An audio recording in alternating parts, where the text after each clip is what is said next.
Anyway, Carlos, I'm not going to give a speech about you. We are here to meet you and listen to you. We want you up here on the podium.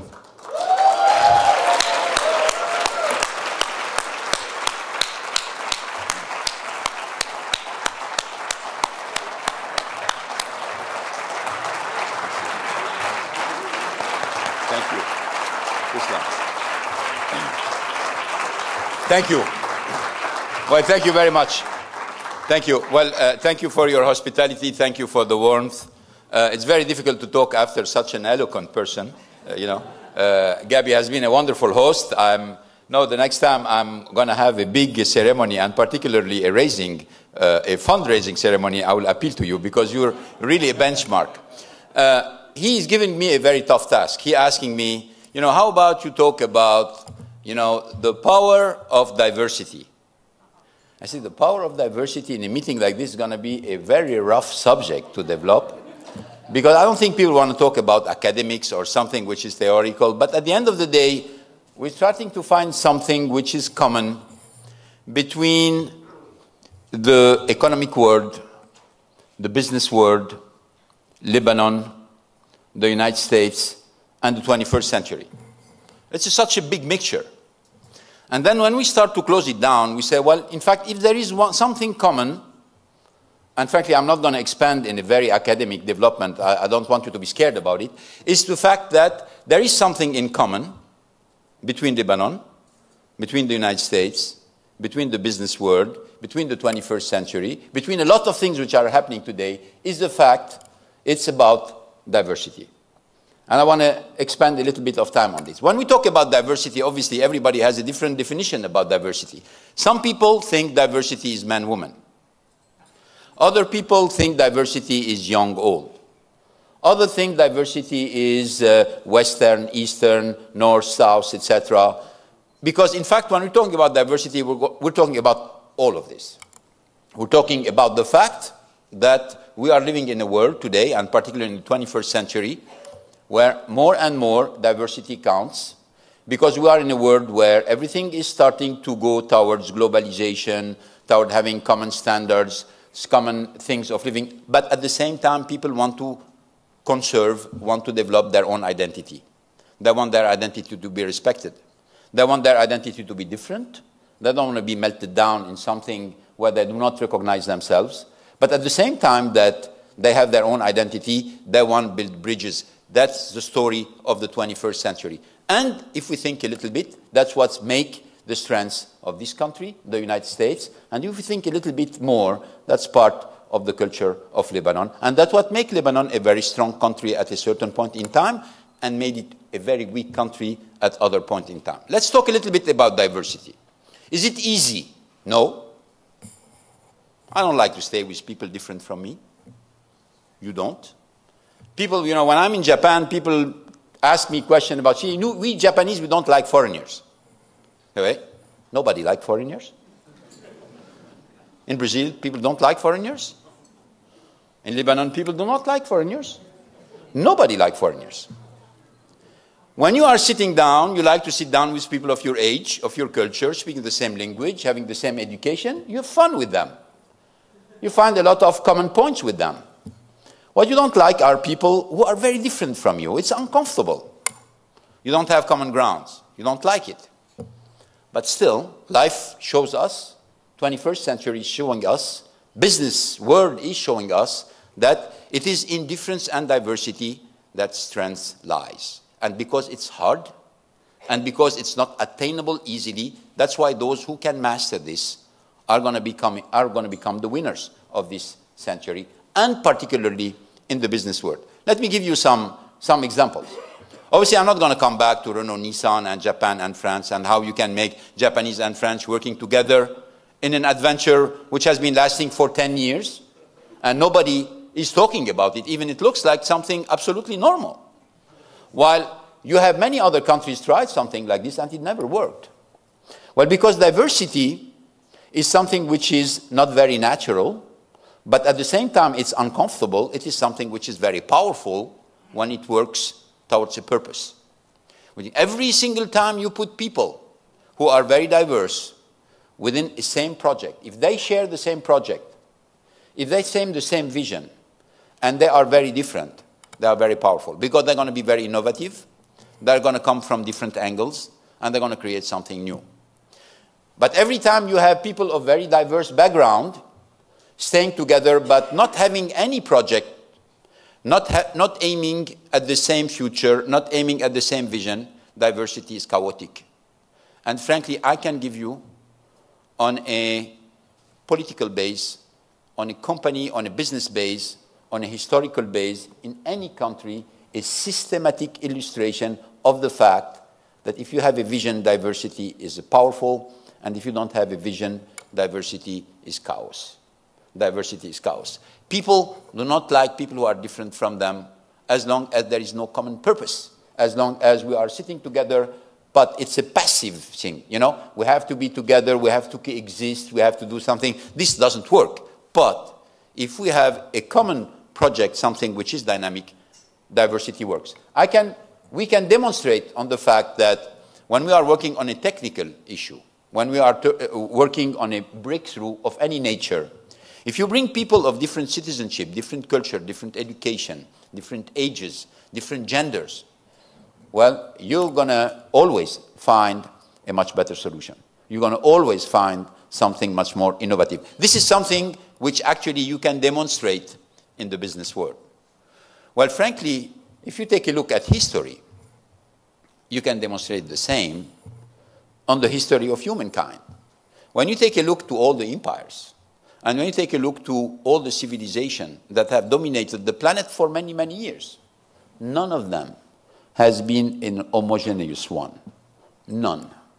Every single power which has dominated the planet has always been a gathering force, where people coming from different backgrounds, from different countries, were able to go to the top. If you go, I mean, obviously the United States is a perfect illustration of this.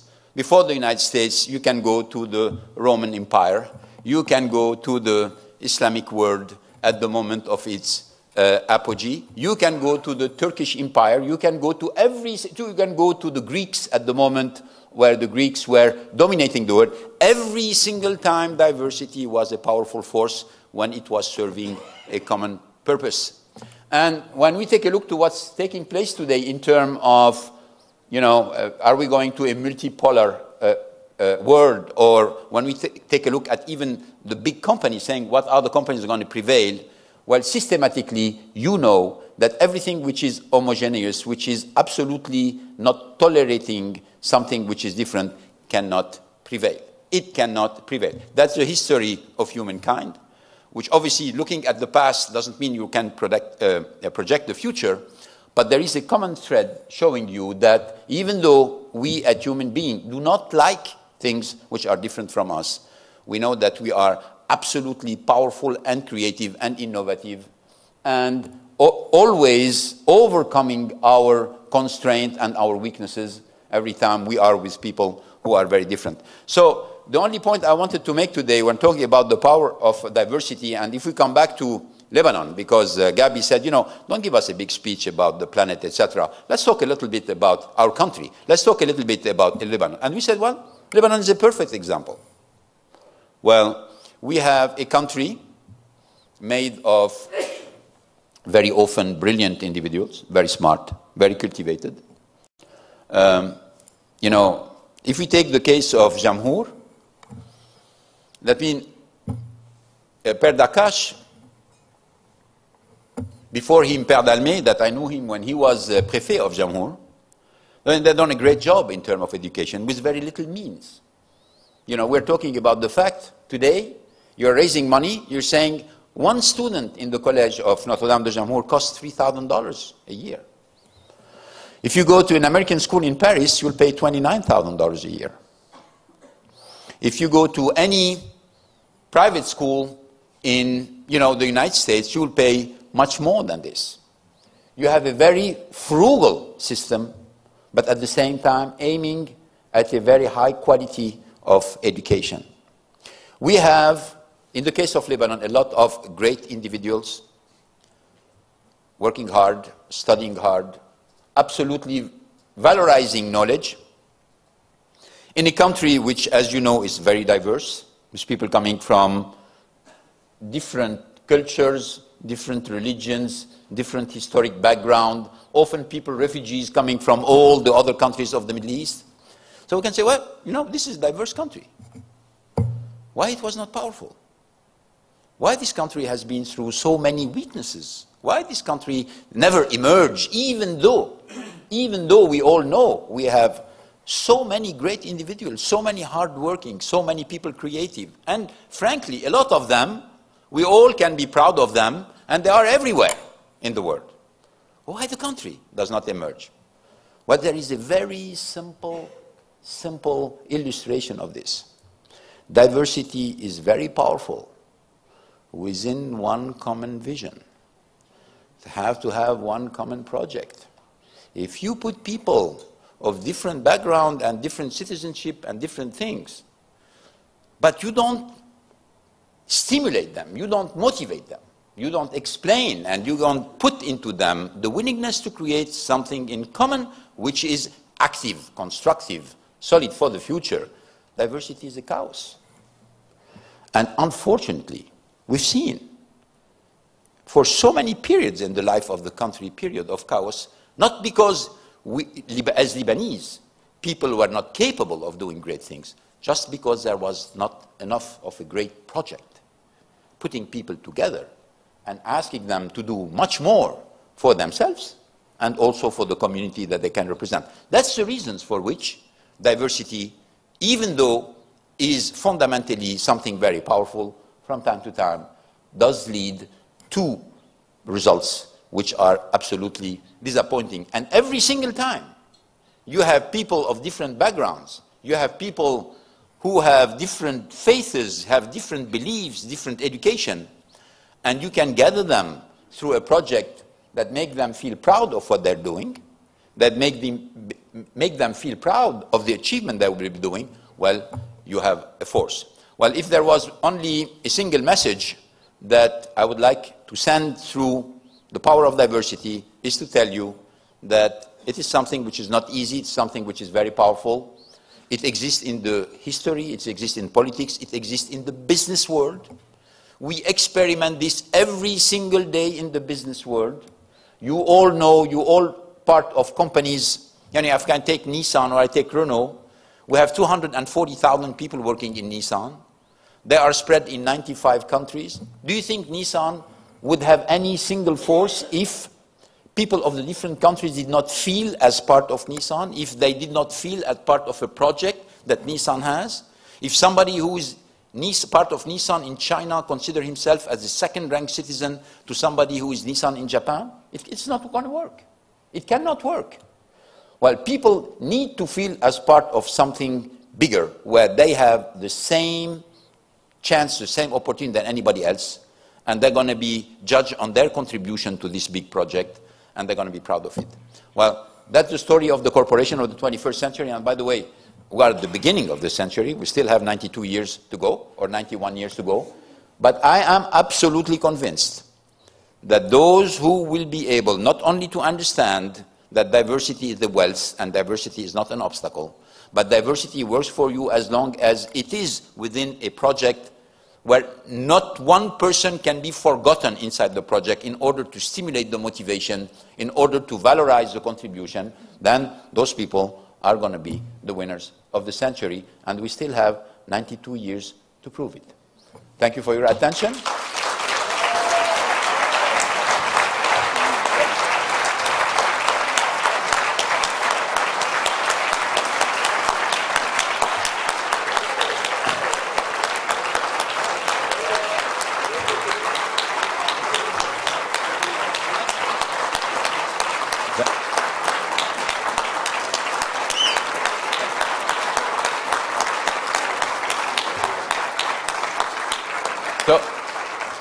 You know, thank you for your warm welcome. After this, I'm not going to open any more my mouth to answer any question.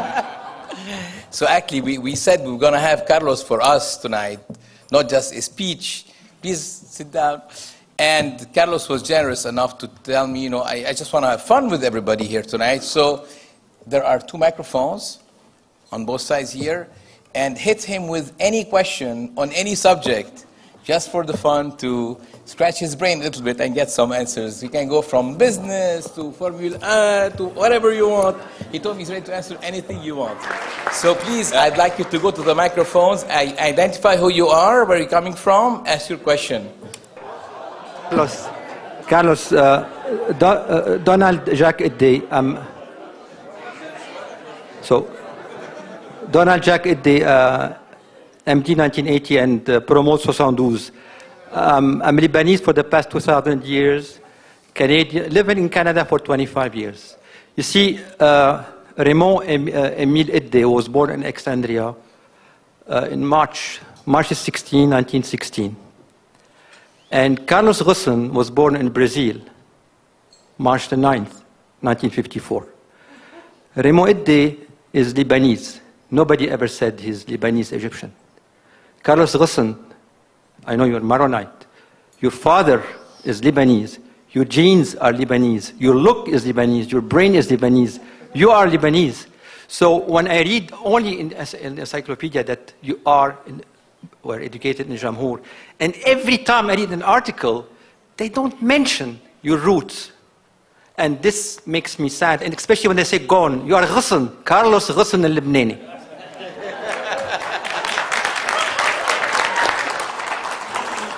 Well, that's very easy because these are not questions. I mean, these are not questions. Well, you know, let me tell you why, and I know often people tell me, you know, why people do not relate to you as Lebanese, you know, I'm going to tell you what, because the media is confused. Media is confused because they say, okay, this guy is what? Because he's born in Brazil and he's originally from Lebanon and he has a French citizenship and you know, he is living in Japan and he has lived in the United States, so they're a little bit lost. So what do? They say, okay, we're not going to debate into this. We're going to go to where is he born. Why? Because as you know, particularly American media, where you're born is where your citizenship lies. In particularly a lot of new countries, it's mainly the ground where you are born which is predominant. That's why you see often they said Brazilian born, always. They don't even get into are you Lebanese, are you French, are you Brazilian, etc. They go just say where are you born, and they don't even say citizenship, they say Brazilian born. But let me tell you something. Citizenship, in my opinion, is not about, as you mentioned it, it's not about passport. It's about who you are. What are your values? How do you live? And I do not recognize a Lebanese because he speaks Arabic or, you know, he eats tabbouleh or he goes, I mean, I recognize him because I know that these are people usually who pay a lot of attention to their family. These are people who usually value a lot education. These are people who consider the world, even though as their field of action, but still, they consider that for them, even they make great things at the level of the world, they always want to valorize them when they come back to their village, because this is where it counts for them. I know many Lebanese who have done wonderful things, and you know there are hundreds of them, and they are all over the world. But what they've done in the United States or in France or in Japan or in China, obviously they like very much when it is recognized in these countries. But what is the most important is when they come back to their village, and they come back to their town, and they come back to their family. This is where the value exists for them. They want to show their village, their friends, their family, they were capable of doing things that nobody thought at the beginning that they were capable of doing. That is the spirit that exists into Lebanon. And I can tell you that, there is a lot of people working from time to time in my office. I don't recognize them at the beginning. They have names which are not Lebanese names, etc. And they say, we have something in common. And when they say we have something in common, I know that they are Lebanese.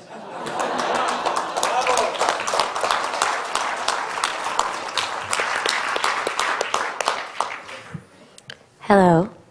Hi. Kifak, yeah, Carlos Hassan. Sorry. Marianne actually is the 2005 graduate from Ramur. The youngest one is Eliane Bijani. Go ahead, Marianne. So, yes, we have something in common. I wanted to ask you if you could kind of perhaps give us the benefit of your knowledge, the benefit that you can give your daughters who are also, young people here living in America with Lebanese roots. What kind of advice can you give us in terms of how we can contribute back to our country, despite the fact that it's frightening that each time someone stands up, they're usually killed or, pushed aside? Is there any way that, our new generation that is inspired by promoting diversity can actually, use the skills that we have now to overcome, but terrorism will always stand in our way? Thank you. Well, you have to be... the first thing I would like to tell you, that particularly for young people, I have 4 kids. I have 4 kids. We have 4 kids. We have 4 kids, and the only thing which matters is your education, your knowledge. That's the only thing which matters. Everything else, particularly these days, you can see it. Everything goes up and down. Everything comes fast, goes fast. The only thing which stays is what's your knowledge, what are your values, how much you built yourself. And for people who have been educated outside their home country, dedicating themselves to building themselves, I think it's a wonderful experience. And I think, when you want to contribute to your country, because that is your wish, you have to be patient. And particularly, not only you have to be patient, but you have to find what is the best way to contribute. From time to time, you think about contribution by saying it's a political contribution. But maybe this is not the best contribution at that particular time. Maybe it's something which is a social contribution. Maybe it's something which is around education contribution. Maybe, I think we need to be very flexible, particularly when it comes to supporting Lebanon or helping Lebanon. We're going to have to be modest enough, humble enough to say, we may have to do small things, we may have to do things that maybe do not appear important for us, but can be important for a lot of people. I'm amazed by the work that, coming back to Collège Notre Dame, because that's what unites us today, the fact that many of the kids in Collège Notre Dame are in a situation they cannot afford to have this education. But the college never abandoned them. Never abandoned them, which is already something absolutely valuable. Never abandoned them, and there are a lot of people in the world, like you, but not only you, not only in the United States, in many countries, who are standing up and saying, we're going to give a hand. We're going to give a hand to these people. And by every single time you educate or you help educate somebody from Lebanon, you are helping your country. Much more than playing a political role or doing something big, by just doing very simple gestures or giving a hand, supporting somebody, helping somebody, standing up. Because I think that you said somewhere that a country which is educated, it's a country which never dies. Okay?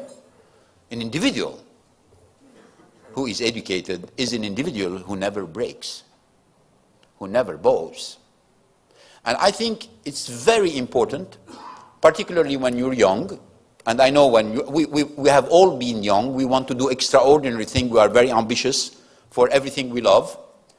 But life teaches us to say, well, from time to time, we are more efficient by doing small things, helping some people, than trying to do big things, helping all the people.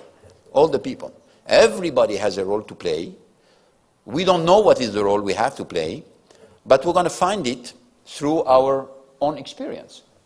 But every single time you help one person, you're already, in my opinion, doing a great job. So I would encourage you, I would frankly encourage you, and I'm not saying you should not have big ideas, you should not be ambitious for your country or for yourself. You should.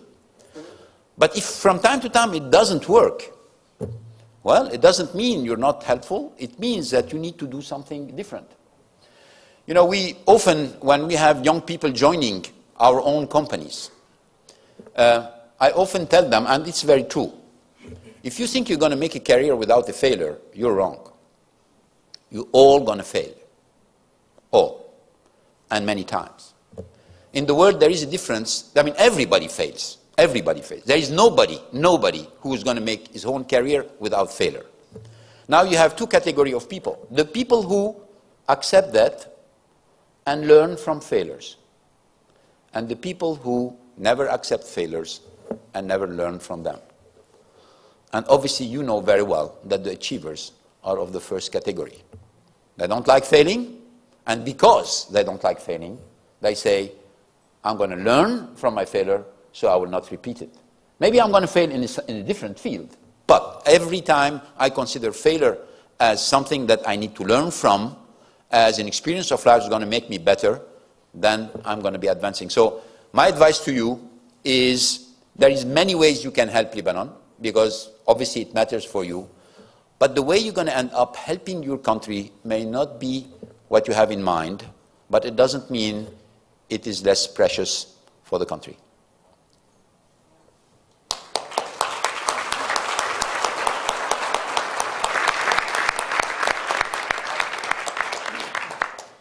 Mr. Ghosn, thanks for being with us. Firas Maqsad from Washington, D.C. With the Lebanon Renaissance Foundation, we advocate on Lebanese issues in Washington. You spoke to us about the importance of vision, and I'm sure if I asked you to speak about Nissan or Renault's vision, you could go on talking about it for hours. I'm going to ask you to give us 5 minutes of your time to talk about your vision for Lebanon, something that we as Lebanese from different communal backgrounds have argued and fought over for many decades. I hope you could do that for 5 minutes. Yeah. Well, thank you for the question. That's an important question. It's a fundamental question. And I don't think I can lecture a lot on this, but let me share you my experience. I arrived in Japan in 1999. I didn't speak Japanese. I never learned about Japan. I was as ignorant of Japan as anybody here in this room. I was given the task to revive a company which was a major icon of the Japanese industry. I had no credibility because, as you know, the Japanese very rightly said, you know, what a guy who is half French, half Lebanese, half Brazilian, coming from Renault, which is an unknown company in Japan, is going to do and come and revive one of the three major Japanese companies, while we are, rightly so, the best companies in the car maker in the world. What he has to do with us, okay? What's he going to be able to do? And it was very true. I was not upset by this. I said, you know, I would be in their position. I would be thinking the same thing. What the guy is going to give us? Nissan has been through many plans. All of them failed, made by Japanese people who speak Japanese language, know the Japanese culture. What's he going to do about it? Well, the first single reasons for which whatever we've done was successful, it's because before acting, we took time to try to say, before even we start to restructure, before we even start to say we're going to do this and that, we say, okay, what is our project for the future? Why Nissan should be a company alive in the future? Why people should be buying Nissan versus a Toyota or a Honda or a General Motors or a Chrysler? And the fact that we spent 3 months with hundreds of people inside Nissan, building a vision, not a grandiose vision, very theoretical that nobody understands, but something very specific, has been absolutely fundamental to the success of everything. And at the end of the day, I was not considered as a foreigner. I was considered as one other Nissan, like any other Nissan, and with no difference with them. Why? Because we built a vision together. We built a project together. And we were all together convinced that what needed to be done for the company to revive. And because this vision was convincing, and because the vision was motivating, as you know, this was one of the greatest turnaround that existed in the car industry. It was done by a foreigner, and it was done in Japan. Now, let me come back. That's what is valid at the level of a company. It's valid at the level of a country. Now you say, what's my vision? Well, I don't think I can come personally and say, well, that's my vision. That's not going to work. You have to sit down with the people in the country, with a lot of them who are very valuable people, and in a very short period of time, try to gather with them what is something which is dynamic, motivating, that's going to make every single Lebanese proud of being Lebanese and willing to work toward this project. And if you do that, no matter how the efforts are, no matter how much time it's going to take, well, the country is going to be in a much better shape. So I'm not thinking, what is my vision of Lebanon?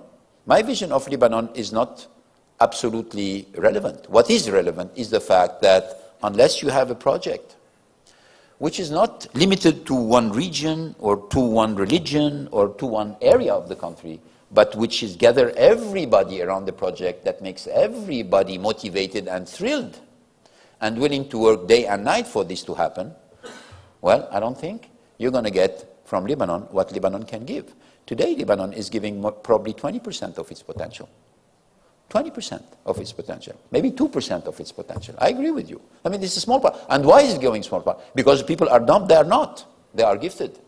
They are gifted, they are smart. But only because there is nothing today on the table that would make somebody from the south, from the north, from the city, from the mountain, the young and the old, the modern, etc., say, that is Lebanon. That's what we want for Lebanon. And we're going to all work together to make it happen. And unless this happens, the country is going to always continue to be, in a certain way, underpowered, under-delivering, and there are going to be a lot of waste of talent who are going to have to go all over the world to show in many other countries how capable they are and how capable they would have been in a project to serve Lebanon.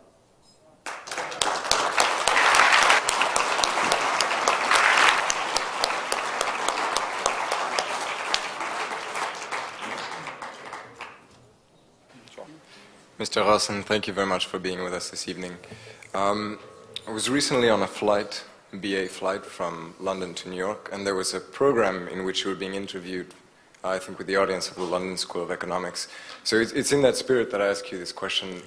More and more recent graduates and students are being entrusted with the trust of their corporations, which they're now working for. So if you could give some advice as to how you make decisions based on a corporation behind you rather than personal decisions, what you take into consideration, and what's really the process that you go about for that? Yeah. Well, you know, it's a good question. It's a good question because today, in the world of today, we are in a very mediatized world, which means the power of the media is very important, power of influence outside the company is very important, and the most difficult thing for a CEO is to do something that you know is not going to please everybody. And again, I don't want to take examples of today because there may be some media in the room, so I don't want to be too much. But I'm going to take one very simple example, coming back to 10 years in 1999. 1999, after 6 months of work, not even 5 months of work, people were telling me, in Japan, you cannot reduce headcount, you cannot dismantle Keiretsu, you cannot eliminate cross-shareholding, you cannot challenge the seniority rule, you cannot this, you cannot that. There were 7 or 8 taboos that you cannot do in Japan. Okay? I was, after analyzing with many, many people, I was convinced that you're going to have to do everything. You're going to have to challenge headcount, you're going to have to challenge Keiretsu, you're going to have to undo cross-shareholding, you're going to have to break the seniority rules, you're going to have to do everything. If not, the company was not going to live. Now here, you are at a crossroad. Or you say, you know what? If I do this, I'm going to be killed. Because I'm going to have the media in front of me, and I'm going to have the government criticizing me, and I'm going to have all of this, etc. I'm not going to do it. Or you're going to say, I'm going to go anyway, and there is a risk that, for whatever reason, you're going to be dismissed. Okay?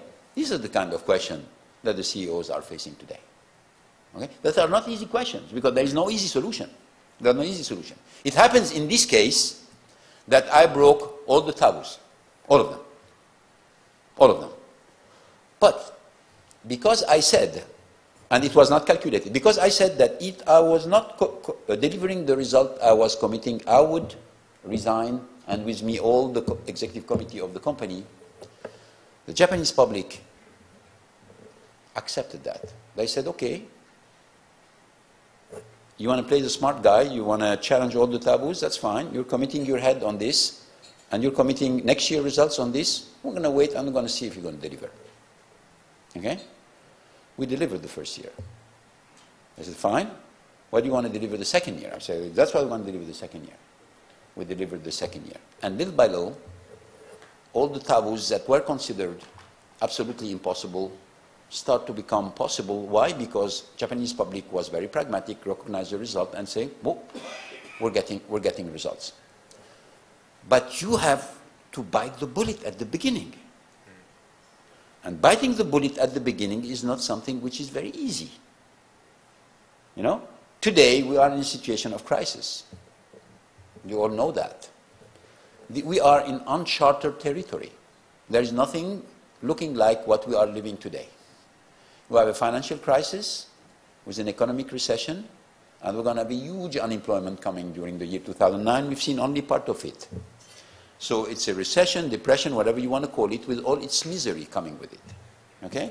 In a world which is very connected, where information flows very quickly, we are in uncharted territory. If you want to cover yourself and be in a situation where you say, you know what, I just work on consensus and what is acceptable I do, you're not going to go very far.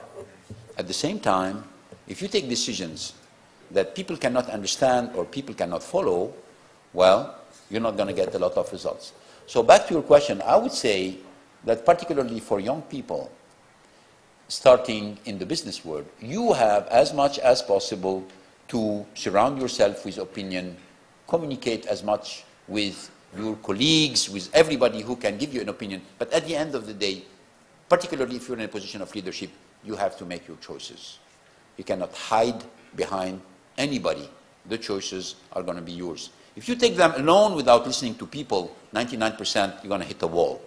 But if you have listened to people and you have made your judgment and you base them on your value and you're going to go ahead, well then you have a chance to prevail. But you have also to accept from time to time that you will not. And that's the way it is. So my point is, yes, working as a team, listening to people is very important, but at the end of the day, you make your judgment call. And you have to accept from the beginning that the judgment call can be the wrong one, and consequently, you have to assume the consequence of it.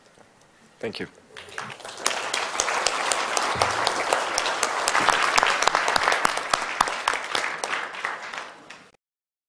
Mr. Ghosn, Michel Issa, I'm a New York resident for the last 25 years. I appreciate your words tonight to tell us about your experience in the world and in corporate. The purpose of our meeting tonight is students in Lebanon, students who are trying to make it, and students who are trying to struggle with what they have in Lebanon. And based on my experience, we always looked up to famous Lebanese that make it in the world, became successful, and became the people of the world. I'm hoping also as well that this evening maybe will be broadcast in Lebanon, in Notre Dame de Jamhour.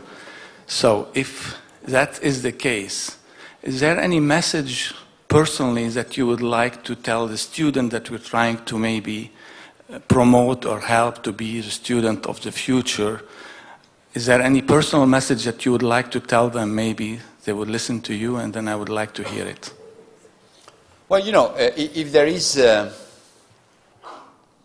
one message to say is that, you know, during your years of education, and that's probably something which Jamhour is very strong at it, you develop values.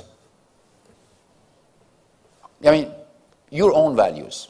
What's wrong, what's right, what's deserve your efforts, what doesn't deserve your efforts.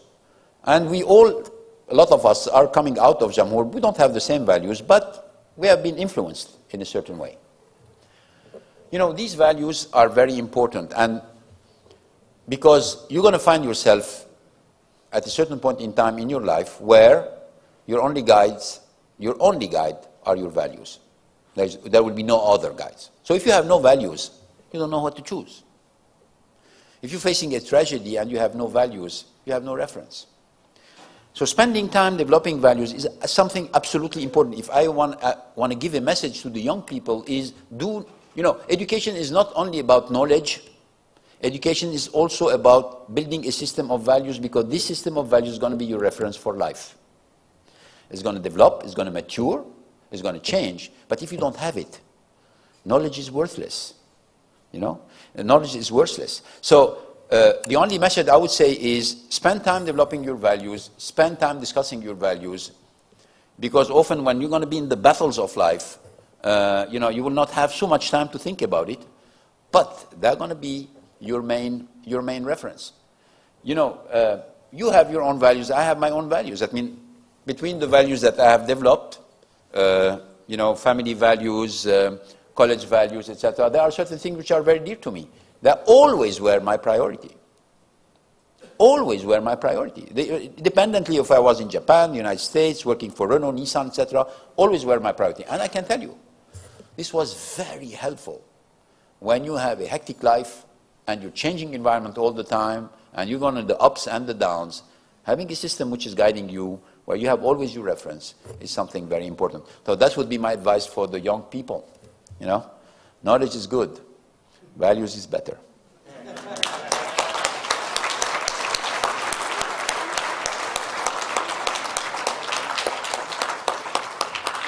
Mr. Ghosn, I'm Munir Ghasani, friend of Gabi, and we've worked with him for a long time. You mentioned about the importance of diversity, importance of common vision, and the breaking the taboos in Japan. But then comes the point of implementation, motivating the staff and maintaining that motivation. When it came to practicality, how did you manage to keep that motivation and enthusiasm going? Was it by regular emails, by making speech to them, continuously motivating them to the common goal? I want to know about the practicality of it. Yeah, well, I think the main element of motivation comes from the fact that the solidarity that exists, and the fact that no matter if you're a leader or you're a manager or you're a team member, we're all in the same pot. When people start to think that the leader is out of the game, or the manager is out of the game, or he's not going to be hurt as much as a team player if the team loses, etc., then you destroy motivation. The most important element of motivation is existence of a vision, first, what is the project, and second, we are all in it in the same way. That's absolutely fundamental. So usually when you are in a turnaround situation, motivation is very easy. Why? Because it's obvious. There is a clear project, turnaround. Everybody is in it, because usually the leadership commits to say, if I'm not successful, I'm out. So people are relieved by saying, he's sharing the same kind of faith than us. So it's very easy in a turnaround situation. It's much more difficult to have motivation when situations are smooth, and when the stakes are not dramatic, and when it's not 0 or 1, lose or win, when you are in between. But systematically, motivation is based on common project, common vision, solidarity, and no matter what is your responsibility in the organization, we all share the same faith. Mr. Ghosn, my name is Patrice Hassoun. We are very honored to have you here tonight.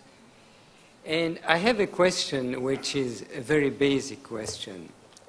We are gathered here because most of us helped us tremendously in the 60s and 70s and made us, all of us here very successful outside the country. Whereas inside the country we have basically remained in mediocrity. So what should be really the focus of the school? Do you think that the school should focus in a different direction or to face the challenge of the 21st century? Well, thank you. I think Perdakash is doing a great job into steering the school in the right direction. Frankly, I don't think there are a lot of areas where I would dare give him any suggestion. The only thing, and I think it's a weakness from my part, I'm sure, that I suggested is to say, probably in the college, we should create an English section.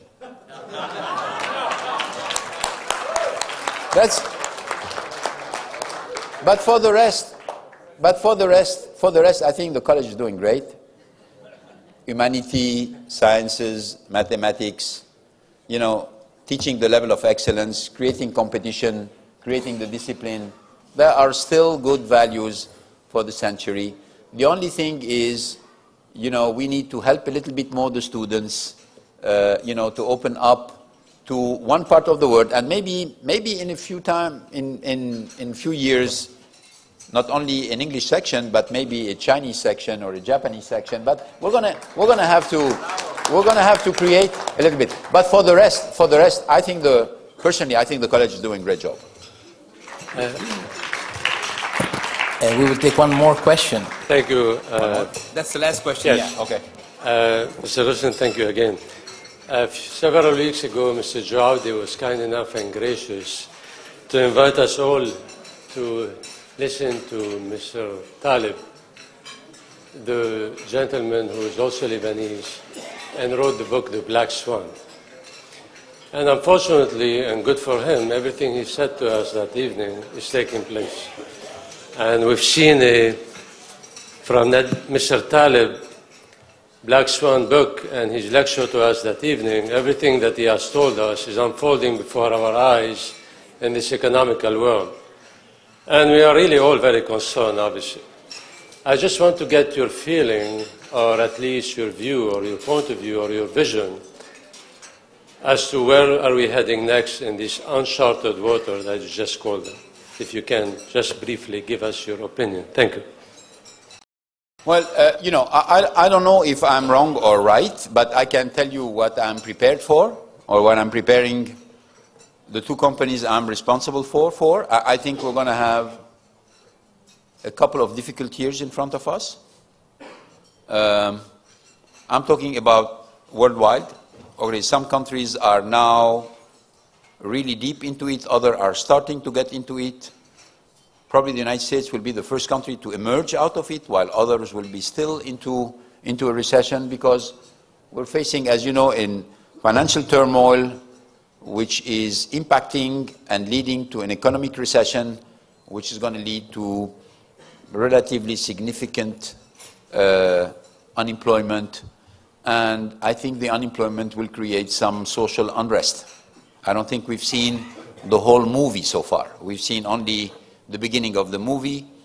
You know, somehow, in a certain way, we need periods like this to rebalance some of our priorities. The last years have shown that there were a lot of excesses in many fields. I'm not talking only about financial excesses and the real estate problems, but even the consumption of energy, the lack of respect for the environment. I mean, you have many, many signs showing, obviously after the fact it's very easy to analyze them, showing that we reached a state of unbalance which was difficulty sustainable. You could not sustain it. And today we have a correction which is going to be long-lasting, because in a certain way we're going to have to, and we will grow again, and there will be an end for this crisis. I'm absolutely not a prophet of doom or anything, but I think that we're going to learn through the next 2 years that the growth coming after is going to have to be much more balanced. A lot of good things are going to happen through this. Let me give you a very specific example, very specific, very limited example, and it's only one example between many others. The fact that oil reached $150 the barrel in July, and the fact that now it is at $50, is going to lead to a transportation system which is going to become more and more independent of oil. If this crisis did not happen, this solution would not have happened. This is a very simple example. I can give you many other examples. You know, look what is going on at the level of the banking system today. A lot of excesses happened. There is a huge correction taking place. Maybe too much, a lot of overshooting. But I think our generation, the young generation, will never forget, never, what happened in 2008 and 2009. We were victim of the fact, probably, that none of us have seen a crisis like this in our lifetime. But the young people will never forget.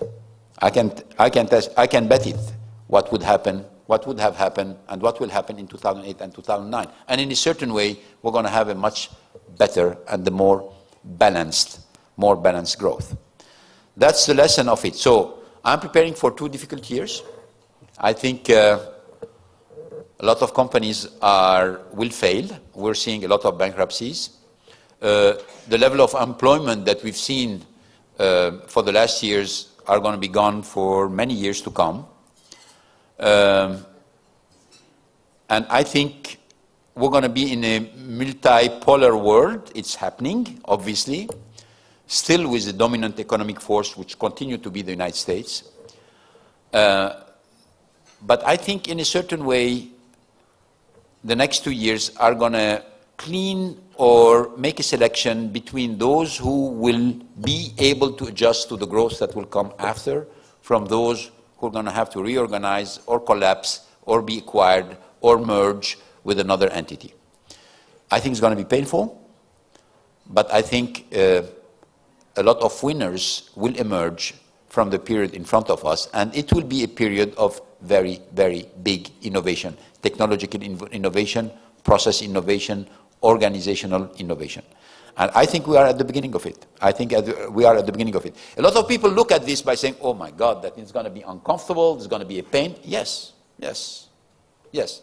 But it's also a huge opportunity for those who want to change. That's the opportunity to do it. Because people will accept the next 2 years things that they would have never accepted before. Never.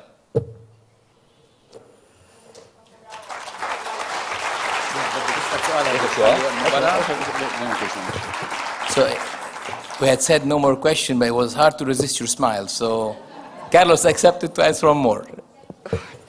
Okay, my name is Rola Gosu-Pidran. I just wanted to ask you, as a human being, I mean, we communicate with each other, whether at work, in the marriage, at anything, between friends. For you, since language is not an issue, and sometimes we speak the same language, but we don't communicate well with each other. So what's the most important tool for communication, do you think? Empathy?